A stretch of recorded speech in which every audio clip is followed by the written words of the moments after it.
tell me, sir, how you feel about this? Well, like any other human being, I'm not anything special or exceptional. Like any father would feel, he was a nice boy. He was a promising boy and a good boy. Particularly in the difficult days that we live. Some men build empires, others win hearts. Aristotle Onassis did both and still ended up losing what mattered most. How does a man go from nothing to billions, then face a loss money can't fix? This is the rise of a global tycoon who learned the hard way that success doesn't protect you from life. September 1922, a teenage Onassis stood on a ship watching his city burn. Smyrna, once full of life, culture, and opportunity, was gone in flames as war took over. In one moment, everything his family built disappeared: their homes, their business, their future. Before that day, Aristotle lived a comfortable life. Born in 1906, he grew up in a successful family, surrounded by trade, education, and ambition. By 16, he already spoke multiple languages and had big expectations ahead of him. Then everything changed. War reshaped the region, and when control shifted, chaos followed. Fires spread, people fled, and countless families, including his, lost everything they had worked for. His relatives were among those who didn't make it out, turning this moment into something deeply personal. Overnight, the Onassis family went from stability to survival. They escaped to Greece with only what they could carry, joining thousands of others starting over from zero. No business, no safety net, just uncertainty. For Aristotle, this moment hit hard. He saw how quickly life could flip, and one lesson stuck with him: nothing lasts forever. But here's where it gets interesting. Losing everything didn't just break him, it pushed him. With nothing left to protect, he became fearless.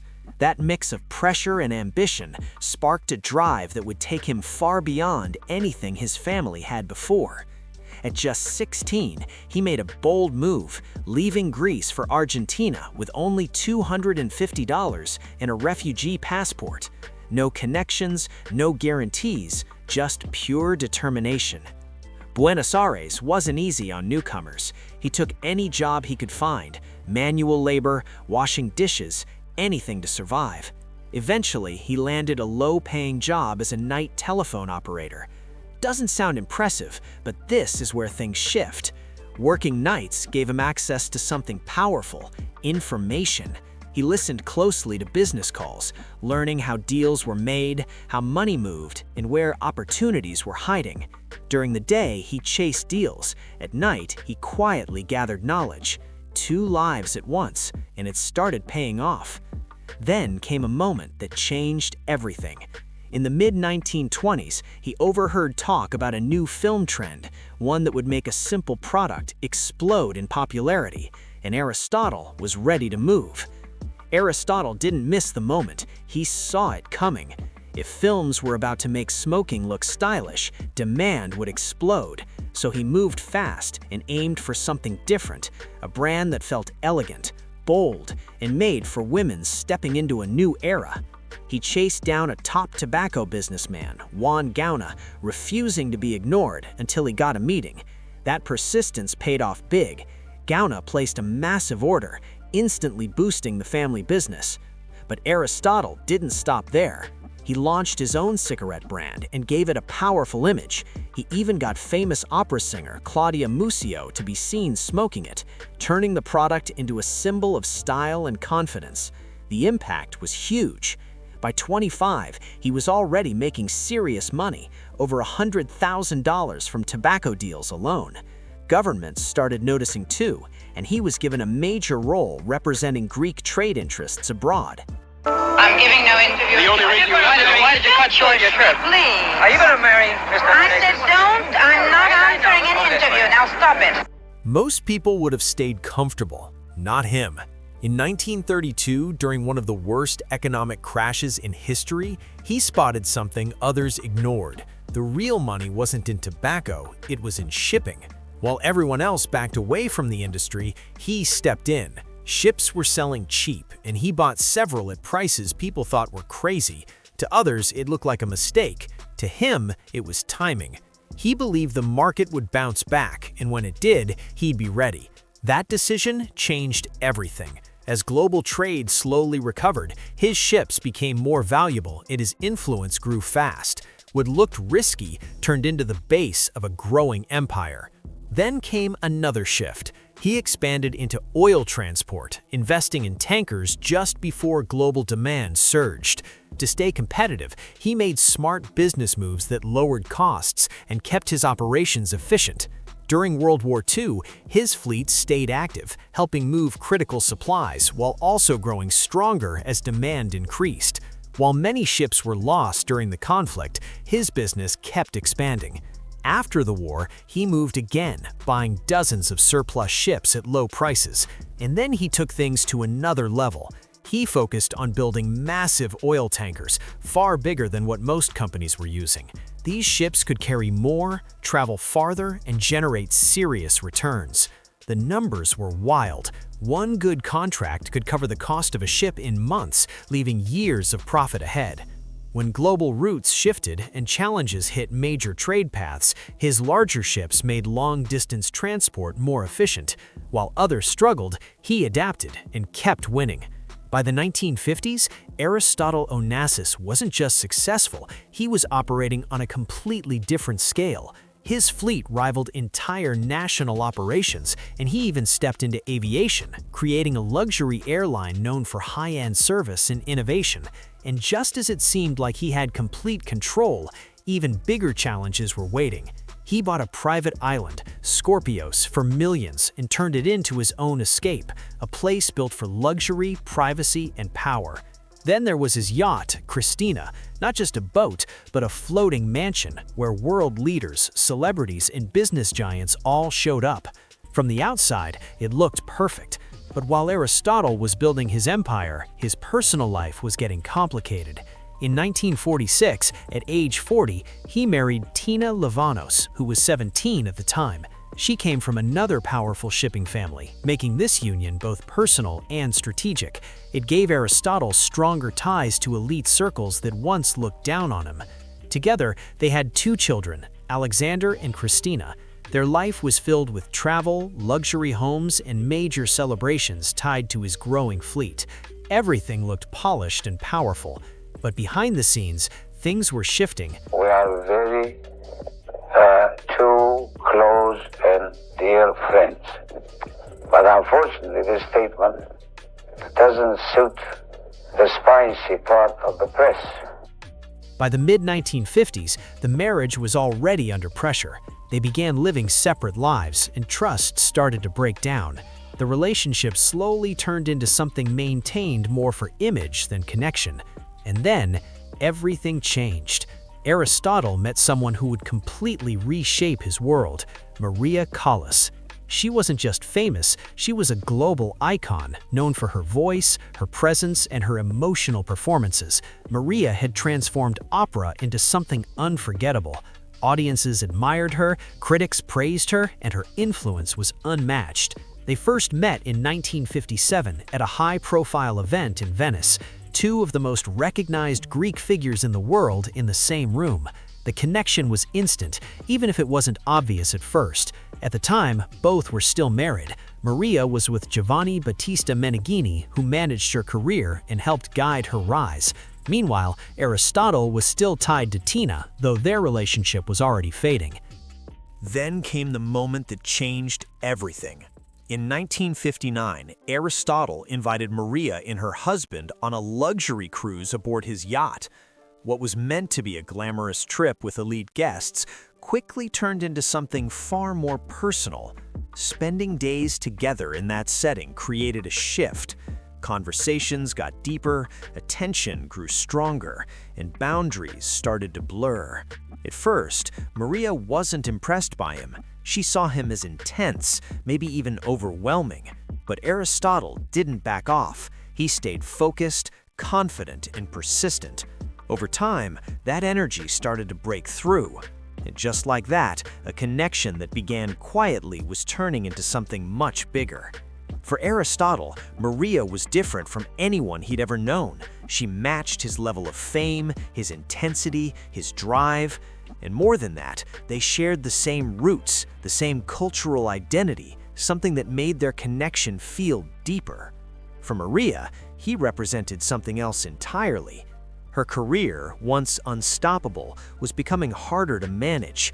Health struggles, pressure, and constant attention were wearing her down. The spotlight that once lifted her up was now draining her energy. Aristotle felt like an escape. By the end of that 1959 yacht trip, it was obvious to everyone. This wasn't just friendship. The connection had grown into something serious, and people around them could see it clearly. Tina noticed too. What started as a normal trip quickly turned uncomfortable, and by the end, she chose to leave rather than stay in that situation. Not long after, both marriages came to an end, and the story took over headlines everywhere. Now they were free, but things didn't get simpler. Their relationship turned intense, full of passion, but also constant ups and downs. One moment they were inseparable, the next everything felt unstable. Maria wanted a quieter life. She talked about stepping away from the stage, building a future, even starting a family. But life didn't go the way she hoped. She faced multiple personal losses during those years, moments that hit her hard emotionally. And during some of those times, Aristotle wasn't always there, which added even more strain to their bond. The timing, the distance, the pressure, it all built up. Over time, the relationship showed clear cracks. Maria, despite all her success, often felt uncertain in her personal life. She had spent years in demanding environments and now found herself in another situation where things felt unbalanced. Aristotle, on the other hand, kept control of the relationship's direction. He enjoyed the connection, the attention, the image, but stopped short of fully committing, and that created tension. Maria wanted stability, Aristotle wanted freedom. That gap kept growing. Still, their connection didn't fade easily. There was real emotion there, something strong enough to keep pulling them back together even when things got difficult. But not everything he said or did helped the situation. There were moments where his words cut deep, leaving lasting impact. For Maria, who had already given so much of herself to her career and to him, those moments were hard to ignore. Slowly, without one single breaking point, things began to shift again. Maria's life started changing fast. Her performances became rare, her voice struggled, and her focus shifted almost completely to Aristotle. When asked why she wasn't practicing, she made it clear she was trying to live a different kind of life now. The same woman who once ruled the opera world was stepping away from it, all for a relationship that still had no clear future. At first, things looked strong. They appeared in public together, traveled, and spent time on Aristotle's private island, Scorpios. It felt like this could finally turn into something permanent. But that moment never came. Years passed, and Maria kept waiting. Then everything shifted again. During a gathering on Aristotle's yacht, new attention entered the picture: Jacqueline Kennedy and her sister, Lee. The energy changed, and it didn't go unnoticed. By now, Maria understood the situation clearly. She knew Aristotle wasn't going to live a quiet, predictable life. Still, she stayed, hoping things might eventually settle. Then came a turning point. After a period of personal tragedy, Jacqueline Kennedy stepped away from public life for a while. During that time, she spent more time around Aristotle's world, and their connection grew stronger. And people noticed. Small gestures started telling a bigger story. Attention, gifts, time spent together, it all pointed in one direction. But instead of making a clean break, Aristotle kept both worlds going. For years, he continued seeing Maria while also growing closer to Jacqueline. Promises stayed unclear, decisions were delayed, and Maria was left holding on to hope. She believed their shared background, their history, and their bond would mean something in the end. It didn't. In 1968, Aristotle made it official. He married Jacqueline Kennedy. The news hit hard. For the public, it was shocking. For Maria, it was deeply personal. The match made sense in a different way. Aristotle gained even more global attention, while Jacqueline gained privacy and protection away from constant media pressure. But behind the scenes, things weren't smooth. Despite the wealth, the homes, and the lifestyle, the relationship faced tension early on. Time together became limited, and distance grew. And Maria never fully disappeared. Even during the marriage, Aristotle stayed in contact with her. Meetings continued quietly, and emotions from the past never completely faded. Some close to him believed he still had strong feelings for Maria, even while his life had moved in another direction. But by then, too much had already happened. And just when it seemed like his story couldn't get more intense, something far more serious was about to unfold. Aristotle Onassis wasn't just the son of a billionaire, he was trying to build his own path. As president of Olympic Aviation, he took his role seriously, working closely with pilots and operations. Flying meant everything to him. Even with limits on the type of license he could hold, he still spent hours in the air. It gave him something rare, freedom from his father's shadow. Because their relationship wasn't easy. After the family split and later changes in his father's personal life, tension built over the years. Alexander had strong opinions and wasn't afraid to push back. He also had plans of his own. He wanted to step away from the business and focus on a future he chose himself, including a relationship his father didn't fully support. That added even more pressure between them.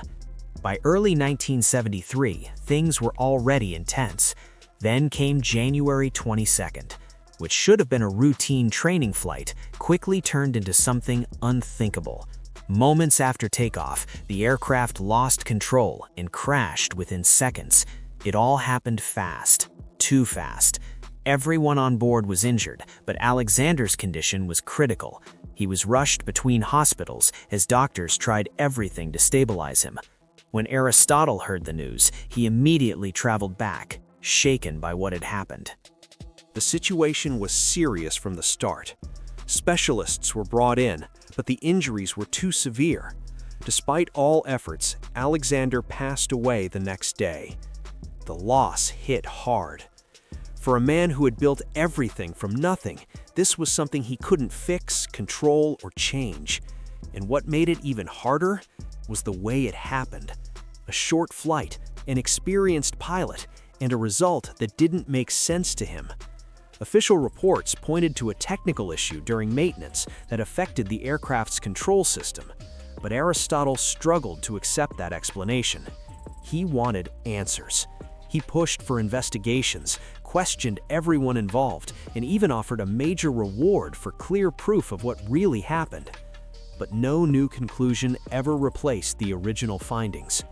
Over time, the case stayed officially classified as an accident. Still, for Aristotle, that didn't bring closure. Because this wasn't about business anymore. This was personal.